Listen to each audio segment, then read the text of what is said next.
നമസ്കാരം. ലോകരാഷ്ട്രങ്ങളുടെ മുന്നിൽ കൈനീട്ടി നിൽക്കേണ്ടി വരുന്ന അവസ്ഥ ഒരു രാജ്യത്തിനും അഭിമാനകരമല്ല. എന്നാൽ അതിനേക്കാൾ ഗുരുതരമാണ് സ്വന്തം പരാജയങ്ങൾക്ക് ഉത്തരവാദിത്വം ഏറ്റെടുക്കാതെ വീണ്ടും വീണ്ടും മറ്റുള്ളവരെ ആശ്രയിക്കേണ്ടി വരുന്ന ഒരു ഭരണകൂടത്തിന്റെ ദയനീയാവസ്ഥ. പാകിസ്ഥാൻ പ്രധാനമന്ത്രി ഷഹബാസ് ഷെരീഫിന്റെ വാക്കുകൾ ആ രാജ്യത്തിന്റെ സാമ്പത്തിക തകർച്ചയുടെ ആഴം എത്രത്തോളം എന്ന് ലോകത്തിനു മുന്നിൽ വീണ്ടും തുറന്നുകാട്ടുകയാണ്.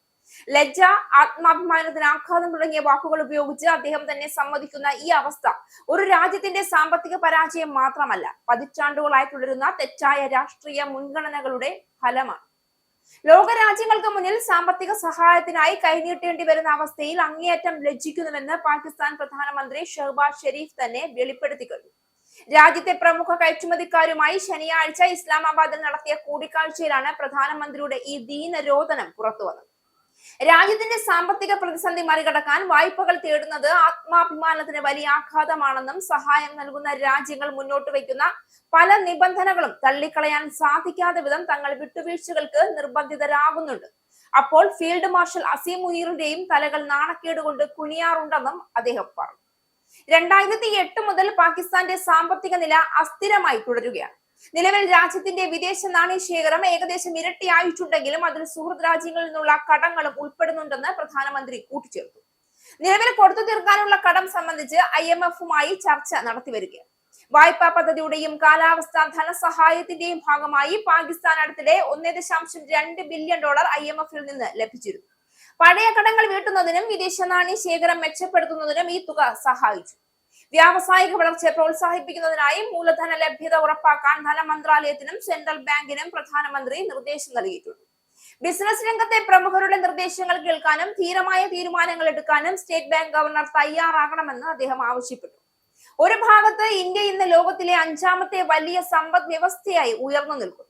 Make in India, digital India, Atmanirbhar Bharat തുടങ്ങിയ പദ്ധതികളിലൂടെ ഇന്ത്യ സ്വയം പര്യാപ്തതയിലേക്കുള്ള ശക്തമായ മുന്നേറ്റം നടത്തുമ്പോൾ മറുവശത്ത് പാകിസ്ഥാൻ അന്താരാഷ്ട്ര ധനകാര്യ സ്ഥാപനങ്ങളുടെയും ചില രാജ്യങ്ങളുടെയും കർശന നിർബന്ധനങ്ങൾക്ക് കീഴിൽ നിലനിൽക്കാൻ പോലും പാടുപെടുകയാണ്.